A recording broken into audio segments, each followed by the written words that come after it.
our children are being executed in classrooms, yet Donald Trump lies about babies being executed by former governors. Mm. It's a bizarre moment, and in which you have to wonder who's really wanting to solve our problems, excuse me, who's really wanting to deliver solutions. And last night it felt that Vice President Harris is the most capable of doing that, Do, regardless of how you may feel about her on policy. do you? Again, she came prepared. Now let's go to that US debate actually, because Americans are waking up this morning and with their cups of coffee, they'll be reading headlines, which I think by and large, having had a look at a few of them, give last night's debate between the two candidates to the Democrat candidate, Kamala Harris. The New York Times, she owned much of the night. Politico judges Harris the winner, as did CNN. The LA Times said Harris sets the tone. The Washington Post headline is Harris crisply attacks Trump, prompting retorts with fiery rhetoric. US newspapers really do need to hire some headline writers from Fleet Street. The former president even suggested this morning that he might not want to do another debate. He did, though, provide the most memorable moment of the night. He claimed immigrants in Springfield, Ohio, have been stealing and eating pets. In Springfield, they're eating the dogs, the people that came in. They're eating the cats. They're eating the pets of the people that live there. Well, that claim was quickly rubbished by the moderator. Straight after the debate came quite a big endorsement for Harris. None other than Taylor Swift came out in favour of her. Trump, of course, has his own backers. A few big Wall Street names, technology names from Silicon Valley are already on his side. Do these endorsements make a difference? Joining me now is Rina Shah, the US Republican strategist, live from Washington, D.C. Rina, before we talk about this business of endorsements and what Taylor Swift may or may not mean, just do you agree with what appears to be the consensus that Harris won the debate? This morning, I'm feeling some sense of relief to not have seen either candidate really make a mockery of themselves on the stage. You know, after that disastrous debate that Joe Biden had against Trump early in the summer, which led to him dropping out of the race, let's be frank, nobody knew what to expect last night. And particularly in the political class, there was a sense that we should expect the unexpected. But Kamala Harris really surprised many folks last night. She brought a version of herself that I'm not sure the American public has ever seen, one that spoke very clearly and concisely about every issue of the day. Now, did she drill deeper and give real plans on what she intends to do on some of the kitchen table issues?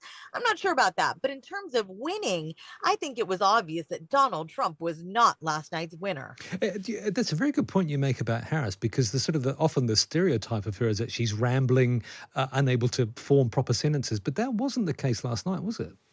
The right has tried to paint her as non-leader like, not capable nor deserving of taking the Oval Office. And I think she really met the moment last night. Whatever you may think about her, she came more prepared than I think we've ever seen anybody come to a debate stage. She had not only one-liners that landed and frankly stuck. There were memorable phrases she used. She talked about wanting to serve the American people in particular, for their dreams, their desires, their futures. You know, that kind of talk really elicits emotion in folks. But what I really think this election is about, despite all the talk of pets and cannibalism, which is just, oh my gosh, disturbing. But also, this sort of chatter of whose one-liners landed and whose nonverbals were better than the others. I think what's kind of getting lost here is that there's a large swath of America that's suffering. Mm. And we've just had another school shooting that breaks the heart of American mothers like me and leaves us fearful and scared about sending our children to school. I just dropped mine off this morning, and our children are being executed in classrooms, yet Donald Trump lies about babies being executed by former governors. Mm. It's a bizarre moment, and in which you have to wonder who's really wanting to solve our problems, excuse me, who's really wanting to deliver solutions. And last night it felt that Vice President Harris is the most capable of doing that, Do, regardless of how you may feel about her on policy. do you? Again, she came prepared. Do you I mean, what's the history of this? Do presidential debates actually make a big difference, or are things so set in stone already? And of course, we know that there's only a small number of swing states that will decide the election. Do they really move the dial? History cannot be our guide here, because what has changed in the past few years is that the Commission on Presidential Debates has been tossed to the side. We Mm. used to have a decorum. We used to have some formality around presidential debates. They used to be predetermined on the calendar. They used to be almost boring events in which a lot of America tuned in, but really didn't get much newness. After this summer, that all changed. And I would also say, after Donald Trump became the Republicans' candidate and won the White House in 2016, that all changed. His plain speak and his way in which he manipulates his opponents has really changed the game. And so this might be the final debate. And look, we don't know what that's going to mean because we're just in a historic moment. Let's not forget the former president of the United States, the most immediate former president, Donald Trump, is somebody who is a convicted felon.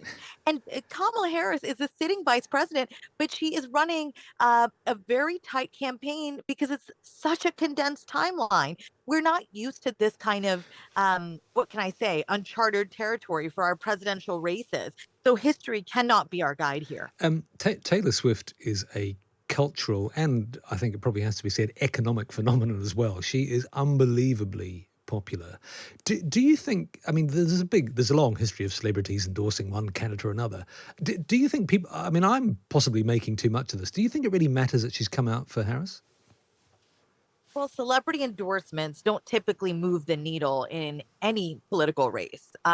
It's rare for them to be very frank. So, what's different here, though, is that in 2020, it was Gen Z that delivered the White House to Biden Harris. Mm. So it really could be the Swifties that deliver the White House to Biden Harris, because this election is all about turnout.